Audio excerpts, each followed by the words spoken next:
안녕하세요. 오늘도 세계 곳곳에서 일어나는 놀라운 이야기를 전해드리러 왔습니다. 때로는 역사 속 진실이 왜곡되어 전해지다가 한 사람의 용기 있는 증언으로 새롭게 조명받는 순간들이 있죠. 오늘은 미국의 저명한 탐사보도 기자 사라 윌리엄스가 1992년 LA 폭동 당시 루프탑 코리안의 진실을 파헤치면서 겪게 되는 충격적인 발견의 이야기를 소개해드리려고 합니다. 편견과 오해로 가려진 진실 뒤에 숨겨진 한국인들의 놀라운 정신력과 공동체 의식을 함께 확인해 보실까요? 안녕하세요. 저는 워싱턴 포스트의 탐사보도 전문 기자 사라 윌리엄스입니다. 하버드 대학교에서 저널리즘을 전공했고, 지난 15년간 미국 사회에 숨겨진 진실들을 파헤치는 일을 해왔어요. 이 이야기는 2025년 3월 미국 전역의 이민자 단속 반대 시위가 격화되던 시기에 시작됩니다. 당시 트럼프 주니어가 자신의 소셜미디어에 올린 한 줄의 글이 온라인을 뒤흔들었어요. Make Rooftop Koreans Great Again. 이 짧은 문장은 순식간에 바이럴이 되면서 찬반 논란을 불러일으켰습니다. 저는 그 글을 보는 순간 심장이 철렁했어요. 1992년 LA 폭동 당시 옥상에서 총을 든 한국인들의 모습이 다시 밈으로 소비되고 있었거든요. 보수층에서는 이들을 자력구제의 상징으로 추켜 세우고 있었지만 진보층에서는 무장한 자경단이라며 비판하고 있었습니다. 하지만 저는 그 누구도 진짜 이야기를 하지 않고 있다는 걸 알았어요. 왜냐하면 저는 1992년 당시 신참 기자로서 LA 폭동 현장을 직접 취재했던 사람이거든요. 그때 제가 본 것은 영웅도 악역도 아닌 그저 살아남으려고 필사적으로 버티던 평범한 사람들이었습니다. 당시 저는 갓 대학을 졸업한 23살의 풋내기 기자였어요. LA 타임스에서 인턴으로 일하고 있던 중에 폭동이 터졌고 선배 기자들과 함께 현장으로 급파되었습니다. 처음 코리아타운에 도착했을 때의 충격은 지금도 생생해요. 거리 곳곳에서 검은 연기가 치솟고 있었고 깨진 유리창과 약탈당한 상점들이 즐비했습니다. 경찰은 이미 철수한 상태였고 소방차도 보이지 않았어요. 말 그대로 무법지대가 되어버린 거였죠. 그런데 신기한 건 한인타운만큼은 상대적으로 피해가 적었다는 점이었습니다. 저는 호기심에 이끌려 한인타운 깊숙이 들어가 봤어요. 그때 처음 봤습니다. 건물 옥상에 올라가 있는 사람들을 말이에요. 처음에는 정말 무서웠어요. 총을 든 사람들이 옥상에서 아래를 내려다보고 있는 모습이 마치 전쟁터 같았거든요. 하지만 가까이서 지켜보니 뭔가 달랐어요. 이들은 공격적이지 않았습니다. 오히려 두려움에 떨고 있었어요. 나중에 알았지만 대부분은 총도 제대로 없었고 있어도 경고용이었습니다. 진짜 무기라고 할 만한 건 쇠파이프나 야구방망이 정도였어요. 그때 제가 만난 한 한국인 상점 주인의 말이 아직도 기억에 남아 있어요. 우리는 싸우려는 게 아니에요. 그냥 우리 가족과 가게를 지키려는 거예요. 경찰도 없고 정부도 우리를 버렸는데 우리가 안 지키면 누가 지켜줄까요? 그분의 떨리는 목소리에서 절망과 간절함이 고스란히 전해졌습니다. 폭동이 시작된 지 이틀째 되던 날, 저는 더 깊숙이 취재하기 위해 한인타운 중심가로 들어갔습니다. 정부와 경찰이 완전히 포기한 이 지역에서 한국인들이 어떻게 버티고 있는지 궁금했거든요. 놀라운 광경이 펼쳐졌어요. 옥상마다 경계를 서는 사람들이 있었는데 이들은 완전히 조직적으로 움직이고 있었습니다. 교대로 망을 보고 골목마다 순찰을 돌고 무전기로 상황을 공유하고 있었어요. 마치 군대 같은 체계였죠. 나중에 알고 보니 이들 대부분이 한국에서 군 복무를 했던 사람들이었어요. 해병대 출신, 육군 간부 출신, 예비군 간부 출신들이 자연스럽게 지휘 체계를 만들어낸 거였습니다. 하지만 이들의 목적은 명확했어요.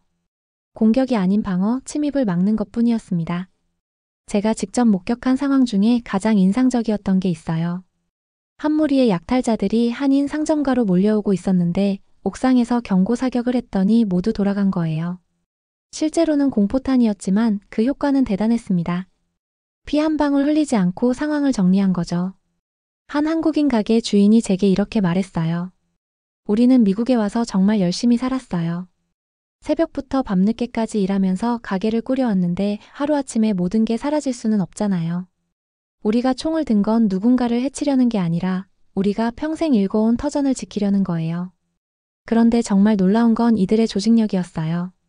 단순히 무력으로만 대응한 게 아니라 체계적인 방어 시스템을 구축했거든요. 각 건물마다 책임자를 정하고 비상 연락망을 만들고 심지어 의료진과 급식팀까지 조직했어요. 특히 인상적이었던 건 이들이 철저하게 방어적으로만 행동했다는 점이었어요. 옥상에서 내려와 적극적으로 나서지도 않았고 자신들의 구역을 벗어나지도 않았습니다. 정말 울타리를 친 것과 같았어요. 여기까지는 오지 마라 하지만 우리도 나가지 않겠다는 메시지였죠. 한국인 커뮤니티 라디오에서는 계속해서 평화 메시지를 송출하고 있었어요. 우리는 폭력을 원하지 않습니다. 평화적으로 해결하고 싶습니다. 하지만 우리 가족과 재산을 지킬 권리는 있습니다. 이런 내용이 한국어와 영어로 번갈아가며 방송되고 있었습니다. 저는 그때 깨달았어요. 이들은 영웅이 되려고 한 게 아니라는 걸 말이에요. 그냥 살아남으려고 했던 거예요. 정부도 경찰도 아무도 도와주지 않는 상황에서 스스로를 지키려고 했던 평범한 이민자들이었던 거죠. 폭동 사흘째 저는 더욱 놀라운 장면을 목격했습니다.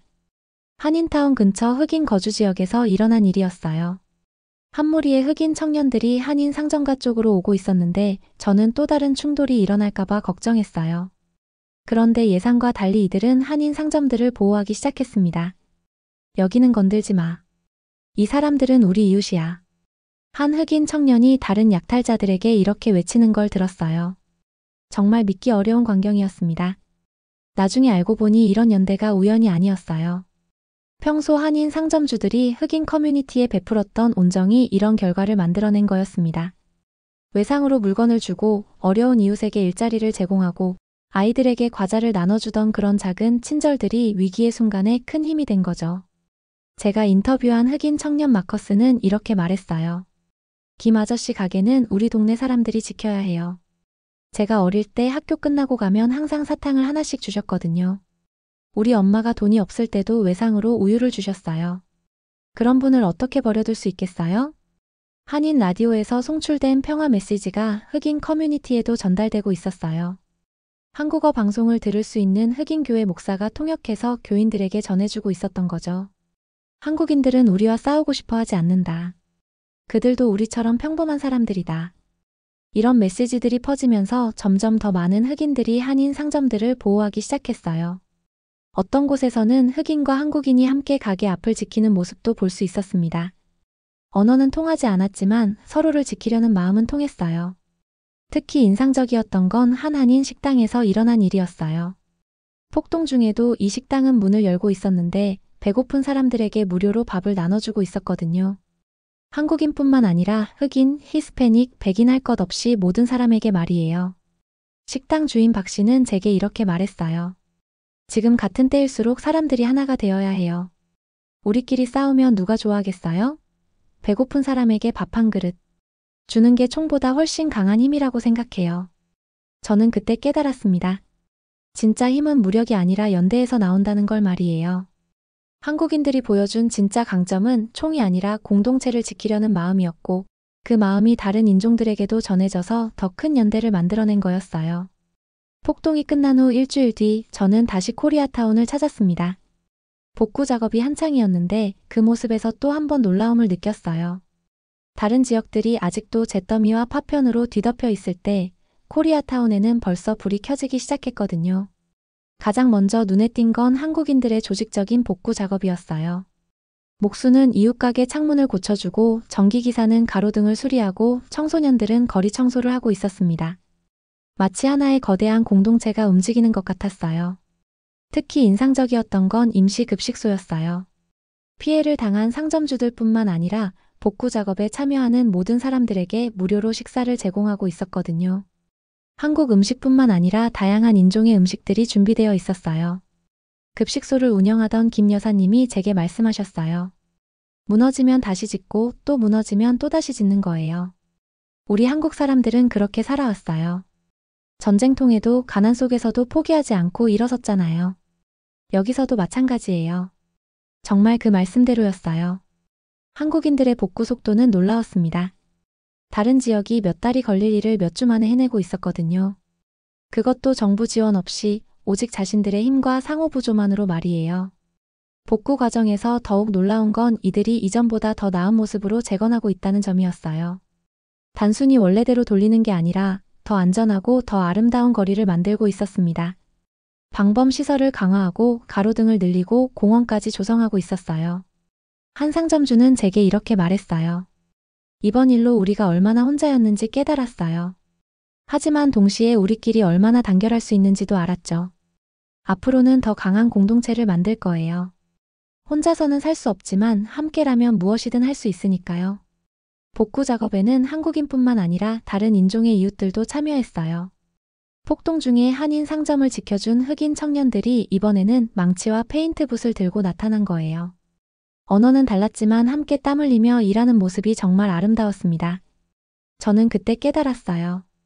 한국인들의 진짜 강점은 위기 상황에서 보여준 조직력도 대단했지만 위기 이후 보여준 복구 능력이 더욱 대단하다는 걸 말이에요.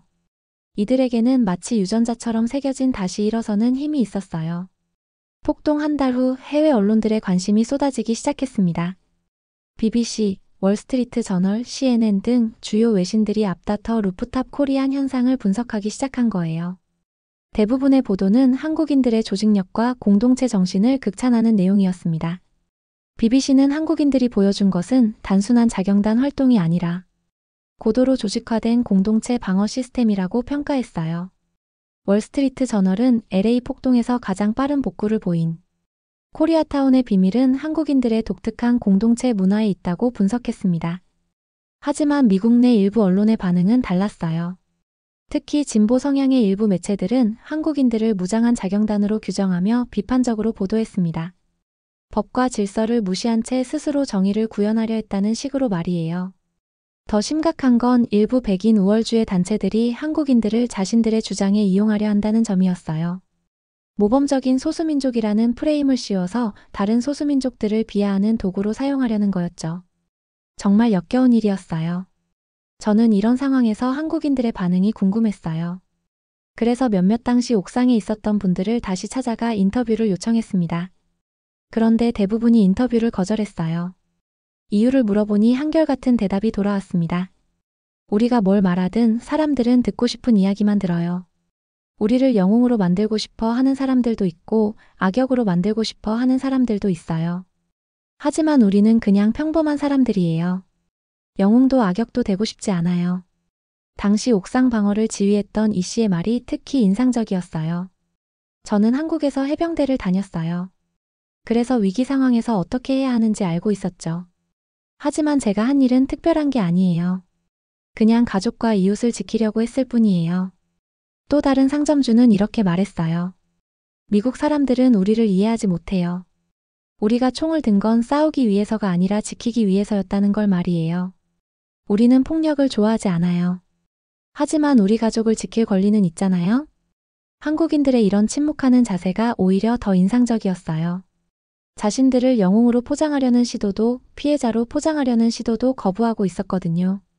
그냥 묵묵히 자신들의 삶을 살아가고 있었어요. 저는 그때 깨달았습니다. 진짜 강한 사람들은 자신을 과시하지 않는다는 걸 말이에요. 한국인들은 해명하지도 변명하지도 않았어요. 그냥 자신들이 옳다고 생각하는 일을 했을 뿐이었고 그 결과에 대해서는 담담하게 받아들이고 있었습니다. 2025년 현재 루프탑 코리안이 다시 화제가 되면서 저는 깊은 우려를 느꼈습니다. 이번에는 보수층에서 이들을 자력구제의 상징으로 영웅화하고 있었거든요. 트럼프 주니어의 그 한마디가 만들어낸 현상이었어요. 온라인에서는 루프탑 코리안 밈이 폭발적으로 확산되고 있었어요. 젊은 보수층들은 이들을 진짜 남자들, 자기 가족을 지키는 용감한 아버지들로 칭송하고 있었습니다. 심지어 관련 상품까지 나오기 시작했어요. 하지만 이런 영웅화도 결국은 또 다른 소비였어요. 진짜 이야기는 관심 없고 자신들의 정치적 주장에 맞는 부분만 골라서 이용하는 거였죠. 한국인들의 복잡하고 섬세한 감정들은 완전히 무시한 채 말이에요. 저는 당시 폭동을 경험했던 한국인 2세들과 만날 기회가 있었어요. 이들의 반응은 더욱 복잡했습니다. 부모 세대의 경험이 이렇게 소비되는 것에 대해 불편함을 느끼고 있었거든요. 한 2세 청년은 제게 이렇게 말했어요. 우리 아버지는 영웅이 되고 싶지 않으셨어요. 그냥 살고 싶으셨던 거예요. 하지만 지금 사람들은 우리 아버지를 자신들의 정치적 도구로 이용하고 있어요. 정말 화가 나요. 또 다른 2세는 이렇게 말했어요. 사람들은 우리 부모님들이 총을 들었다는 것만 기억해요. 하지만 그분들이 정말 중요하게 생각했던 건 공동체였어요. 서로 돕고 함께 살아가는 거였어요. 그런 건 아무도 관심 없어해요. 저는 이런 상황을 보면서 다시 한번 취재를 시작하기로 결심했어요. 진짜 이야기를 제대로 알리고 싶었거든요. 영웅화도 악마화도 아닌 있는 그대로의 진실을 말이에요. 새로운 취재를 시작하면서 저는 당시 제가 놓쳤던 많은 것들을 발견했어요. 예를 들어 옥상에 있던 사람들 중 상당수가 실제로는 총이 없었다는 점이었어요. 총 모양의 파이프나 장난감 총을 들고 있었던 경우도 많았고요. 진짜 중요한 건 총이 아니라 그들의 결속력이었어요. 위기 상황에서 흩어지지 않고 하나로 뭉쳐서 공동체를 지켜낸 정신력이었습니다. 그리고 그 정신력의 뿌리에는 한국의 역사와 문화가 깊이 자리 잡고 있었어요. 한국인들은 수천 년 동안 외침을 겪으면서도 살아남았고 근현대사의 온갖 시련을 견뎌냈습니다. LA 폭동 당시 보여준 모습도 그런 역사적 경험의 연장선상에 있었던 거예요. 단순한 무력이 아니라 생존 본능과 공동체 정신이 만들어낸 결과였습니다. 새로운 기사를 준비하면서 저는 당시 상황을 더 깊이 파고들었습니다. 그 과정에서 정말 놀라운 사실들을 발견했어요. 한국인들의 대응이 얼마나 체계적이고 평화적이었는지를 보여주는 증거들이 계속 나왔거든요. 우선 실제 총격 사건은 거의 없었다는 점이었어요. 언론에서는 마치 총격전이 벌어진 것처럼 보도했지만 실제로는 대부분 경고 사격이거나 위협용이었습니다. 진짜 목적은 상대방을 쫓아내는 것이었지 해치는 게 아니었어요. 특히 인상적이었던 건 한국인들이 만든 방어 매뉴얼이었어요. 어떤 상황에서 어떻게 대응할지, 누구에게 연락할지, 어떻게 협력할지가 세세하게 적혀 있었거든요. 마치 군대의 작전 지침서 같았어요. 하지만 그 핵심은 최대한 충돌을 피하면서 방어하기였습니다. 당시 한인회 회장을 했던 박 씨가 보여준 문서를 보고 저는 정말 놀랐어요. 거기에는 절대 먼저 공격하지 말 것, 상대방이 물러나면 추격하지 말 것, 부상자가 생기면 인종 구분 없이 구호할 것 같은 원칙들이 명시되어 있었거든요. 박 씨는 제게 이렇게 설명해 주었어요. 우리는 전쟁을 하려는 게 아니었어요. 그냥 우리 구역을 지키려는 거였죠. 상대방도 생활이 어려워서 그런 행동을 하는 건데 우리가 무조건 적대시할 이유는 없잖아요. 다만 우리 가족과 재산만큼은 지켜야 했어요. 더 놀라운 건 한국인들이 부상자 구호에도 적극적이었다는 점이었어요. 인종 구분 없이 다친 사람들을 치료해주고 심지어 약탈자들에게도 응급처치를 해준 경우가 많았거든요. 이런 이야기들은 당시 언론에 거의 보도되지 않았어요. 한 한국인 의사는 제게 이렇게 증언했어요. 저는 폭동 기간 내내 임시 의료소를 운영했어요. 한국인뿐만 아니라 흑인, 히스패닉, 백인 할 것 없이 모든 환자를 치료했죠. 의사에게 환자의 인종이 무슨 상관이에요? 아픈 사람을 치료하는 게 제 의무였어요. 이런 증언들을 수집하면서 저는 깨달았어요. 한국인들이 보여준 진짜 강점은 무력이 아니라 인간성이었다는 걸 말이에요. 극한 상황에서도 인간의 기본적인 도리를 잃지 않았던 거였어요. 또 하나 주목할 점은 한국인들의 정보 공유 시스템이었어요. 한인 라디오를 중심으로 실시간으로 상황을 공유하고 서로 도움을 요청하고 안전 정보를 전달했거든요. 이런 네트워크가 있었기에 효과적인 방어가 가능했던 거예요. 당시 한인 라디오 진행자였던 김 씨는 제게 이렇게 말했어요. 저희는 하루 24시간 방송을 했어요. 어디가 위험한지, 어디서 도움이 필요한지, 어디가 안전한지를 계속 알려드렸죠. 그리고 무엇보다 평화적으로 해결하자는 메시지를 계속 보냈어요. 저는 이런 자료들을 정리하면서 새로운 기사의 방향을 잡았어요. 루프탑 코리안의 진짜 의미는 총이 아니라 지혜와 연대에 있다는 것, 그리고 그들이 지키려 했던 건 단순한 재산이 아니라 공동체의 가치였다는 것을 보여주고 싶었어요. 마침내 저는 새로운 기사를 완성했습니다. 제목은 루프탑 코리안의 진실 마이너스 그들은 총이 아닌 마음으로 싸웠다였어요. 이 기사에서 저는 30여 년간 왜곡되어 온 진실을 바로잡고 싶었습니다. 기사의 핵심 메시지는 명확했어요. 그들은 싸우기 위해 옥상에 올라간 게 아니라 공동체가 무너지지 않도록 버티기 위해 올라갔다. 이것이 제가 30여 년 취재 경험을 통해 확신하게 된 진실이었습니다. 기사가 발표되자 반응이 폭발적이었어요. 특히 한국계 미국인들로부터 엄청난 호응을 받았습니다. 드디어 우리 이야기를 제대로 해주는 사람이 나타났다는 반응이었죠. 그동안 얼마나 답답했을지 짐작이 갔어요. 하지만 일부에서는 여전히 비판적인 반응을 보였어요. 보수층에서는 한국인들을 너무 미화한다고 했고 진보층에서는 여전히 자경단을 옹호한다고 했어요. 하지만 저는 개의치 않았어요. 진실을 말하는 게 제 역할이었으니까요. 기사 발표 후 저는 여러 토크쇼와 팟캐스트에 출연했어요. 그때마다 강조한 것은 루프탑 코리아는 무력의 상징이 아니라 공동체 정신의 상징이라는 점이었습니다. 그들이 진짜 보여준 건 총쏘기가 아니라 함께 살아가는 지혜였다고 말이에요. 특히 기억에 남는 건 한 라디오쇼에서 받은 전화였어요. 당시 12살이었던 한국계 청년이 전화를 걸어와서 이렇게 말했거든요. 제가 어릴 때 아버지가 옥상에 올라가시는 걸 봤어요. 정말 무서웠는데 아버지가 저를 안아주시면서 걱정하지 마, 아빠가 우리 가족을 지킬 거야 라고 하셨어요. 지금 생각해보니 아버지는 영웅이 아니라 그냥 좋은 아빠였던 것 같아요. 그 청년의 말이 모든 걸 요약해주는 것 같았어요. 루프탑 코리안들은 영웅이 아니었어요. 그냥 가족을 사랑하는 평범한 아버지들이었고 이웃을 아끼는 선량한 시민들이었어요. 다만 극한 상황에서 포기하지 않고 끝까지 버텨낸 사람들이었을 뿐이에요. 한국인 여러분, 여러분의 선배들이 보여준 것은 무력이 아니라 품격이었어요. 극한 상황에서도 인간성을 잃지 않은 그들의 모습이야말로 진짜 자랑스러운 유산입니다. 그 정신을 이어받아 더 나은 세상을 만들어가길 바랍니다.